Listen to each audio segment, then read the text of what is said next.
एक बहुत ही खूबसूरत लड़की जो कि दर दर की ठोकरें खा रही थी और वह दर दर पर दरवाजे दरवाजे पर जाकर रोटी मांग रही थी। रोटी सब्जी दे दो जी हमें और खाने के लिए। अब वह कई घरों में जाती है, कई घरों के दरवाजे खटखटाए जाते हैं, उसको सब्जी नहीं मिल रही थी, रोटी तो मिल जा रही थी।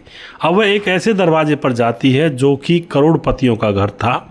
उस घर के अंदर एक नौजवान लड़का भी रहा करता है और फिर जब वह नौजवान लड़का उस लड़की को देखता है कि भाई यह रोटी मांग रही है, और उसके बाद यहाँ पर दोस्तों जो होती है कहानी स्टार्ट, कहानी का प्रारंभ होता है। बहुत ही अच्छी कहानी है ये। मोटिवेशनल कहानियाँ होती हैं, समाज के अंदर हमें किस तरह से रहना चाहिए और क्या क्या चीज़ें समय आने पर करनी चाहिए, उन सभी चीज़ों के बारे में यहाँ पर आज आपको उन सभी चीज़ों के बारे में इन कहानियों में मैं आप लोगों के सामने घटनाएं लेकर आता हूँ।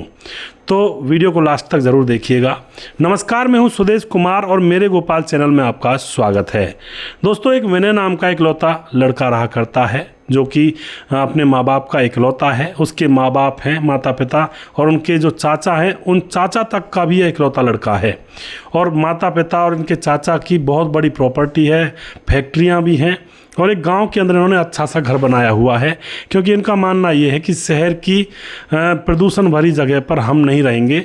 हम कमाएंगे, अच्छे पैसे कमाएंगे, खूब अपना व्यापार चलाएंगे, लेकिन गांव में, गांव की ताज़ी हवा में अपना घर अच्छा बनवा लेंगे जो पहला पुराना घर था, और यहीं पर रहेंगे और अच्छा इनका काम था। दोस्तों, घर बहुत बड़ा, जिसके अंदर पार्क अलग और जिसके अंदर आगे सामने में बैठक के कमरे अलग थे। साइड में चाचा का घर था, अच्छा एक कोठीनुमा घर था। अब अच्छे से यह परिवार रह रहा होता है, कोई दिक्कत नहीं है। जो लड़का होता है विनय इकलौता था, लाड प्यार में था चाचा का भी और अपने पिता का भी, क्योंकि प्रॉपर्टी जो चाचा की थी वो भी इसी की होने वाली थी। अपने माँ बाप की प्रॉपर्टी तो थी ही इसकी, और लड़की कोई नहीं थी किसी पर भी, ना कोई भाई था इसका कोई, और कोई भी नहीं था, बच्चा यही था दोनों घरों के बीच में। अब तो दोस्तों इसके ऊपर पूरा प्यार था, अच्छे अच्छे स्कूल में ये पढ़ता है और अब कुछ दिन के बाद इसकी स्कूल की जो पढ़ाई होती है वो पूरी हो जाती है। स्कूल की पढ़ाई पूरी करने के बाद अब जो इसके माँ बाप होते हैं और इसका चाचा होता है, वह इससे पूछते हैं बेटा क्या करेगा जीवन में, तू आगे कौन सी पढ़ाई करेगा। तो यह कहता है कि पापा और चाचा, मैं डॉक्टर बनना चाहता हूँ और डॉक्टर बन करके गरीबों का तो मुफ्त इलाज किया करूँगा, मेरा हॉस्पिटल खुलवा देना। अब जो पिता और चाचा होते हैं वो मान जाते हैं, कहते हैं ठीक है बेटा, तो तू जो चाहे वैसा ही होगा। उसके बाद उसको पढ़ने के लिए इंग्लैंड भेज दिया जाता है और इंग्लैंड में वह पढ़ाई लिखाई अपनी पूरी करता है और डॉक्टर की पूरी पढ़ाई करने के बाद अब वह इंग्लैंड से वापस लौटता है और फिलहाल वह बड़ा हो चुका था, शादी के योग्य हो चुका था। घर आने के बाद वह कुछ दिन अपने माँ बाप के साथ, अपने चाचा चाची के साथ रहता है और उनको भी बहुत खुशी होती है कि उनका बच्चा आ गया है। अब यहाँ पर वो काम शुरू होता है जो इसने अपने माँ बाप से कहा था। पढ़ लिख कर आ गया था, इसके बाद इसका हॉस्पिटल बनवाना शुरू कर दिया जाता है। कुछ एक महीनों के बाद इसका हॉस्पिटल बनने लगता है और कुछ अभी अधूरा था और ऊपर वाले जो पोर्शन थे, यानी कि ऊपर वाले जो फ्लोर थे वो अभी अधूरे पड़े थे, लेकिन नीचे 3-4 फ्लोर तक इसका काम बन चुका था और अब यह उसमें अपना काम भी चालू कर देता है। डॉक्टर की सीट पर बैठने लगता है, वहाँ पर कुछ नर्सेज थी, कुछ डॉक्टर्स और भी थे, कंपाउंडर थे, और फिर यह वहाँ पर इलाज करने लगता है लोगों का। और इसका हॉस्पिटल भी बहुत अच्छा चल जाता है, क्योंकि यह किसी को मजबूर नहीं करता। जैसे आजकल देखा होगा ना, हॉस्पिटल में किसी के मृत्यु हो जाती है तो उसके घर वालों से पहले पैसे रखवा लेते हैं और तब डेड बॉडी को देते हैं वापस। तो यह ऐसा नहीं करता था। अगर किसी की मृत्यु हो जाए या फिर कोई परेशानी हो जाए या फिर वो परेशानी में है, पैसे नहीं है उसके पास, तो यह उनको वैसे ही जाने देता था। और दूसरी बात, जो गरीब होते थे उनका बिल्कुल फ्री में इलाज करता था, उनको बड़ी रिस्पेक्ट के साथ उनको इनका इलाज करता, उनको कुछ खाने पीने के लिए भी दिया करता जिससे कि उनकी हेल्थ सुधरे। तो इस तरह से दोस्तों अब इसकी ज़िंदगी गुजर रही थी। अब एक दिन की बात होती है, हॉस्पिटल इसको जाना नहीं था, घर पर छुट्टी मना रहा था, घर में लेटा हुआ था, तभी दोस्तों वहाँ पर एक औरत ने दरवाज़ा खटखटाया। औरत क्या, लड़की थी, तकरीबन 21 साल की, 20-21 साल उसकी उम्र होगी। दरवाज़ा खटखटाती है तो नौकर दरवाज़ा खोलता है। वह लड़की बाहर से कुछ मांग रही थी, मुझे खाने के लिए दे दो।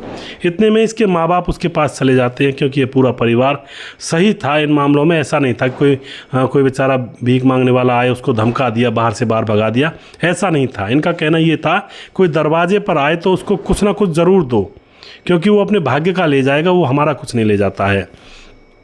उसके बाद दोस्तों यहाँ पर क्या होता है, यह भी जाकर अपने मम्मी पापा के पास खड़ा हो जाता है।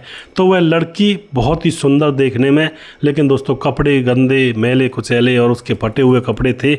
और यह उस लड़की को देख लेता है। लड़की को देखते ही बस इसका तो जो मीटर है वो हिल जाता है। और उसके बाद वह लड़की खाना मांग रही थी, तो इसकी माँ कहती है, बेटी अभी खाना तो बन गया, रोटी बन गई है, सब्ज़ी ख़त्म हो गई है, रोटियाँ दे दूँ? वो सर हिला देती है, दे दीजिए आंटी। उसके बाद इसकी माँ रोटी दे देती है उसको और वह लड़की वहाँ से जाने लगती है। अब तो यह लड़का जिसका सर घूम चुका था कि ये इतनी सुंदर लड़की और इस तरह से भीख मांग रही है, आखिर कोई तो मजबूरी होगी।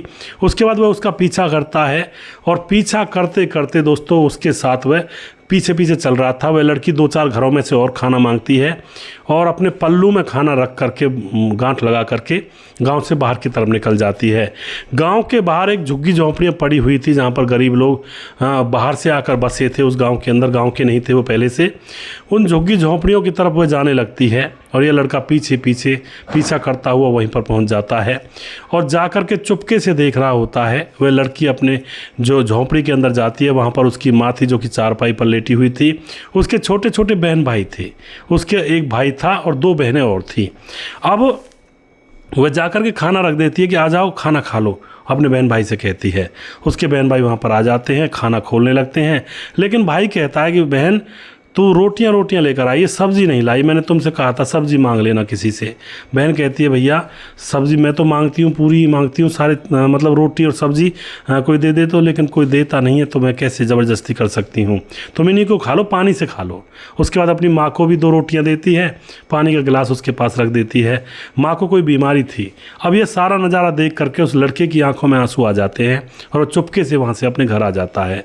पूरी रात भर वह सोचता रहता है क्या कोई इंसान इस तरह से भी ऐसी परिस्थितियों में भी रह सकता है जैसे ये लड़की रह रही है। छोटे बहन भाई हैं, माँ को शायद कोई बीमारी है, वो खाट में है, तो यही बेचारी मांग कर ले जाती है। अब तो रात भर यही बारे में सोचता रहता है, इसी के बारे में।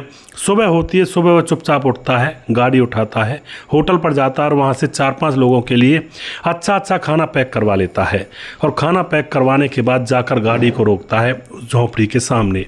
अब जैसे ही वहाँ पर गाड़ी रुकती है तो बहुत सारे लोग जो और झोंपड़ियों में रहते थे वो भी देखते हैं ये कौन आ गया, लेकिन वह उतरते ही उसी झोंपड़ी में चला जाता है खाना लेकर के।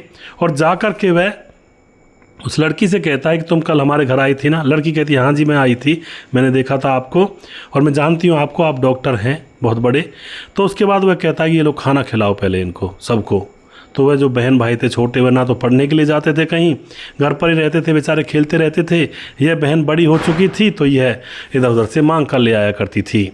अब दोस्तों यहाँ पर वह बैठा हुआ है और अब यह उस लड़की से पूछने लगता है, उसकी माँ से पूछने लगता है कि आखिर ऐसी क्या परिस्थिति आन पड़ी जो आप लोग इस तरह से मांग कर खा रहे हो, कोई तो बात होगी, इसके पीछे का कोई तो कारण होगा।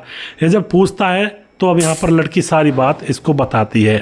लड़की बताती है कि इसके मम्मी पापा मजदूरी किया करते थे और पापा एक दिन काम पर थे तो वहाँ पर आकाशीय बिजली गिरने से उनकी मौत हो जाती है।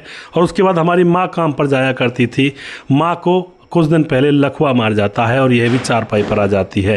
अब रह जाते हैं हम 4 बहन भाई, 3 बहनें हैं, एक हमारा भाई है। अब हम करें तो करें क्या, हमारी समझ में नहीं आता, कहीं काम करने जाएं, किसके साथ जाएं, कोई कैसा फ़ायदा उठाएगा। इसलिए हम जैसे तैसे अपना वक्त काट रहे हैं, रोटी मांग लाते हैं, उनको रूखी सूखी रोटियों को खाकर अपना गुजारा कर रहे हैं। यह सारी बात सुनने के बाद लड़की की आंखों में और दोबारा से आंसू आ जाते हैं और उसके बाद दोस्तों वह चुपचाप उठता है और गाड़ी में बैठ करके अपने घर पहुंच जाता है और जाकर के अपने माँ बाप को बताता है कि कल जो लड़की आई थी ना, जो भीख मांग रही थी, मैं उससे शादी करूंगा। अब यह बात सुनने के बाद चाहे माँ बाप कितने भी अच्छे हों, लेकिन एकदम तो चौंक ही जाएंगे ना, एक भिखारी से हमारा डॉक्टर पढ़ा लिखा बेटा शादी करेगा और हम इतने बड़े खानदान से। तो वह पूछते हैं कि अरे ऐसे कैसे हो सकता है, क्या बात हो गई, हमें पूरी बात बताओ। तो अपने माँ बाप को सारी बात बता देता है कि वो लड़की इन परिस्थितियों में है। अब माँ बाप जब इस बात को सुनते हैं तो वो बुरे नहीं थे, सही थे। अब वो एकदम से वह सोचते हैं कि ठीक है हम देखते हैं, पहले हम उस लड़की को देख कर आते हैं वहाँ पर जाकर। उसके बाद वह माँ बाप जाते हैं, कुछ सामान खाने के लिए आटा वगैरह ले जाते हैं मदद के बहाने। उस लड़की की परिस्थितियों को देखने के लिए जाते हैं। कुछ एक कट्टा आटा और कुछ खाने की चीज़ें ले जाते हैं, गाड़ी वहीं पर रुकती है और उनको वह सामान देते हैं और पूरी स्थिति देखते हैं, जायज़ा लेते हैं और उसके बाद वापस आ जाते हैं और आकर के अपने बेटे से कहते हैं कि हम तुम्हारी शादी करवा देंगे, घबराओ मत, लड़की बहुत अच्छी है। अब तो लड़की सुंदर भी बहुत थी। उसके बाद लड़का फिर से जाता है उस झोंपड़ी में और जा कर के उसकी माँ के सामने उस लड़की से कह देता है कि मैं तुमसे शादी करूँगा और तुम्हारे बहन भाइयों की ज़िंदगी बना दूंगा, चिंता मत करो, इनको ऐसे दर की ठोकर नहीं खाने दूंगा और तुम्हारी माँ का इलाज करवाऊंगा। दोस्तों लड़की पहले तो शर्माती है और फिर ये कहती है कि आप कहाँ, मैं कहाँ। माँ भी कहती है बेटा मजाक मत करना हमारे साथ, हमें तो तकदीर ने पहले ही बहुत लूटा हुआ है। वह कहता माँ जी मैं मजाक नहीं कर रहा, मैं आपको लोगों को दिल की बात बता रहा हूँ। और उसके बाद दोस्तों शादी की तारीख रखी जाती है और बहुत ही बड़ा डेकोरेशन वगैरह जो भी शादी का इंतजाम होता है वो करवाया जाता है, लड़की को सजाया जाता है, देखने में मानो जैसे परियों की रानी लग रही हो। जब अच्छे कपड़े आ जाते हैं और अच्छी तरह से उसका नहला धुला करके उसका मेकअप वगैरह करवाया जाता है तो बहुत ही सुंदर वह दिख रही थी दुल्हन के भेष में। धूमधाम से शादी होती है। शादी होने के बाद दोस्तों वह लड़की जब घर में जाती है तो घर का सारा काम करती है और सास ससुर की बहुत ही सेवा करती है। सास ससुर कहते हैं कि हमारा फैसला गलत नहीं था, अगर हम किसी अमीर घराने की लड़की लेते तो वो तो बस मौज मस्ती लेती, आराम से लेटी रहती, वो कौन सा ऐसा काम करती घर का। ये बहुत अच्छी बेटी है हमारी और अकेली है, इस घर में आराम से रहेगी, कोई दिक्कत नहीं है। जो लड़का होता है वह उसकी माँ को हॉस्पिटल में ले जाता है, एडमिट करता है, उसका इलाज करता है लगातार और उसके बहन भाई का अच्छे स्कूल में एडमिशन करवा देता है और उनका अच्छा सा घर बनवा देता है, एक अलग से जगह खरीद करके उस घर में। क्योंकि लड़के का कहना ये था कि मैं इनको सबको अपने घर में रख लूँगा तो फिर मेरी ससुराल ख़त्म हो जाएगी। तो वह अपनी ससुराल बनाने के चक्कर में और बूढ़ी माँ को और छोटे बच्चों के लिए अलग से घर बनवा देता है। नज़दीक ही वहाँ पर जो पत्नी है यानी कि जो लड़की है, लड़की का नाम होता है यहाँ पर रोशनी, मैंने नाम नहीं बताया था।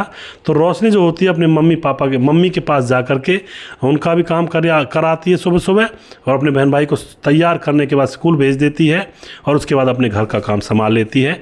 साइड में 2-3 घर छोड़ कर ही उसका घर बनवा दिया था अच्छा सा। तो इस तरह से दोस्तों यह कहानी यहाँ पर घटित होती है। लड़का बहुत समझदार था जो उसने एक लड़की की परिस्थितियों को देखा और उसको और उसके परिवार को और छोटे छोटे बहन भाइयों को नया जीवन दान एक तरह से उसने दिया। दोस्तों बड़े होकर वह बहन भाई उनको भी नौकरी में लगा देता है और उनका अच्छा समय गुजर रहा होता है, उनको बच्चे भी हो जाते हैं। तो कई बार समाज के अंदर कुछ ऐसे लोग होते हैं जो अपनी छाप छोड़ जाते हैं और ऐसे लोगों की वजह से ही ये दुनिया अभी तक टिकी हुई है। अगर सारी दुनिया में ऐसे लोग हो जाएं जो बदनाम टाइप के हैं, जो रोज़ मैं कहानी सुनाता हूँ आपको तिरछी बात के ऊपर कि किसी ने किसी की हत्या कर दी, पति पत्नी की ही आपस में नहीं बनती या पत्नी पति को निपटा डाला पत्नी ने, तो वो बहुत बुरे लोग होते हैं इस तरह के। लेकिन सारी दुनिया में ऐसे ही लोग नहीं हैं, ऐसे भी लोग हैं जो रिश्तों को समझते हैं, जो लोगों को समझते हैं और जो लोग दूसरों की मजबूरी को भी समझते हैं। तो दोस्तों आपको कैसी लगी ये घटना, ये जो कहानी मैं आप लोगों के सामने लेकर आता हूँ, इससे यही होता है कि कोई थोड़ा बहुत सुधार आए, कहीं आपकी समझ में हमारी समझ में कोई ऐसी बात आए, किसी की मदद कर दें, किसी का जीवन बन जाए, यही मेरा उद्देश्य यहाँ पर होता है। वीडियो के लास्ट में कुछ भाइयों के नाम जरूर लेना चाहूँगा और आप लोग कमेंट में अपनी राय ज़रूर लिखा करें, बताया ज़रूर करें कि आपको ये प्रोग्राम्स कैसे लगते हैं, ये ज़रूर लिखा करें जिससे कि हमें और ज़्यादा हौसला मिलता है। हमारे साथ हैं राम बहादुर सिंह जो कि कमेंट करते हैं, सुंदर कहानियाँ हैं सुदेश भाई और सुनकर आँख से आंसू निकल आते हैं और इतना प्यार आजकल भाई बहन में बहुत कम देखने को मिलता है। एक कहानी के ऊपर इन्होंने कमेंट किया है। उसके बाद कलमुद्दीन भाई हमारे कमेंट करते हैं और बहुत धन्यवाद करते हैं। और उसके बाद मोहम्मद कलमुद्दीन दोबारा कहते हैं सर आपका वीडियो बहुत अच्छा लगता है, मेरा नाम है मोहम्मद कलाम और ये दूसरे नाम से आईडी है और कलमुद्दीन अलग है हमारे भाई, और बहुत धन्यवाद करते हैं भाइयों का। उसके बाद हमारे साथ हैं साहिल गेडे कमेंट करते हैं, खेमराज भाटी गुज्जर सिट्टी जीबी नगर यूपी 16 से हैं। राम राम जी मोटिवेशनल स्टोरी कह रहे हैं। श्यामलाल चौधरी हमारे भाई नौखा बीकानेर राजस्थान से हैं, आप बहुत अच्छी कहानी सुनाते हैं। और ज़िला बिजनौर साहब सिंह सरदार बहुत अच्छा जी, साहब सिंह हमारे भाई कमेंट करते हैं। राम थापा नेपाल से, और सही बात है बेटा बेटी को ज़्यादा लाग नहीं देना चाहिए जी, बिल्कुल जी। दुर्योधन भाई हमारे बहुत दिनों में कमेंट करते हैं, कई बार मैं देखता हूँ कमेंट नहीं कर पाते कई दिनों तक। नमस्ते सर जी, आपकी कहानी बहुत अच्छी होती हैं, आपके वीडियो से सीख मिलती है, बहुत बहुत धन्यवाद जी। यूपी पनियारा महराजगंज से रहने वाले हैं। उसके बाद जानकी गंगवार हमारी बहन कहती हैं भैया की कहानी बहुत सुंदर है, दिल को छू जाने वाली है। जानकी बहन आपका बहुत बहुत धन्यवाद करता हूँ। आदेश कोहली यूपी फिरोजाबाद से हमारे वीडियोज़ पर लगातार कमेंट करते हैं। राम मोहम्मद यासीन लाहौर पाकिस्तान से हमारे वीडियोज़ पर लगातार कमेंट करते हैं, भाई का बहुत बहुत धन्यवाद करता हूँ। दिलीप राजपूत हमारा भाई जिला खंडवा गोकुल गाँव, भाई साहब राम राम जी, राम राम भाई साहब जी। छगन दास खारडा बांध राजस्थान, बहुत अच्छी कहानी, बहुत बहुत धन्यवाद जी। उसके बाद सुखवीर कुमार सर जी, पैसे के लिए इंसान हर किसी को समझने लगता है जी, बिल्कुल जी। और उसके बाद हमारे साथ पंकज कुमार कमेंट करते, बहुत बहुत धन्यवाद करते हैं। उसके बाद लालाराम संखवार कमेंट करते हैं, हेड कांस्टेबल लालाराम संखवार लखनऊ से हमारे भाई, बहुत बहुत धन्यवाद करते हैं लालाराम जी। रफ़ीक खान कमेंट करते हैं, गुड मॉर्निंग जी। उसके बाद कुछ भाई हमारे फेसबुक पर हैं, उनके नाम भी ले लेता हूं, और जो कि बहुत सपोर्ट करते हैं, भाइयों का सभी का धन्यवाद करना चाहता हूं। हमारे साथ सत्यनारायण की जो कमेंट करते हैं, भगवान दास कमेंट करते हैं, साहब सिंह कमेंट करते हैं, अजय देवनाथ कमेंट करते हैं, समाधान पाटिल कमेंट करते हैं, मान सिंह कमेंट करते हैं, आपकी कहानी मुझे अच्छी लगती हैं। शिव शंकर विश्वकर्मा कमेंट करते हैं, अमित पटेल कमेंट करते हैं, पंकज कुमार और अशोक आदिवासी कमेंट करते हैं, भीमदत्त जोशी हैं, बाबर खान हैं, शिवराज बैरवा कमेंट करते हैं, नेमी चंद कमेंट करते हैं, प्रवीण बघेल शिवपुरी से हैं, धीरज बनवाल कमेंट करते हैं, समिंदर सिंह कमेंट करते हैं, मुकेश कुमार यूपी तरासी से हैं, राम गोसाई कमेंट करते हैं, और मनसा पद्मा जी कमेंट करते हैं, और दशरथ गुज्जर कमेंट करते हैं, कृष्ण पाल साहू कमेंट करते हैं, अशोक कुमार हैं, प्रवीण बघेल शिवपुरी से हैं, जॉनी पंडित हैं, सुरेंद्र राय कमेंट करते हैं, और उसके बाद नौसर जमानी कमेंट करते हैं, ज्ञानी मंडल कमेंट करते हैं, राज बहादुर हैं, जयरो किक्का हैं, और मुनमुन श्रीवास्तव हैं, रविंद्र भदौरिया हैं, और मोनू जैन हैं, और पोलू शर्मा कमेंट करते हैं। जिस भाई का नाम रह गया उस भाई का नाम अगले वीडियो में ज़रूर लूँगा। अगला वीडियो बहुत जल्दी फिर से लेकर आऊँगा, तब तक आप खुश रहें, सावधान रहें। जय हिंद, जय भारत।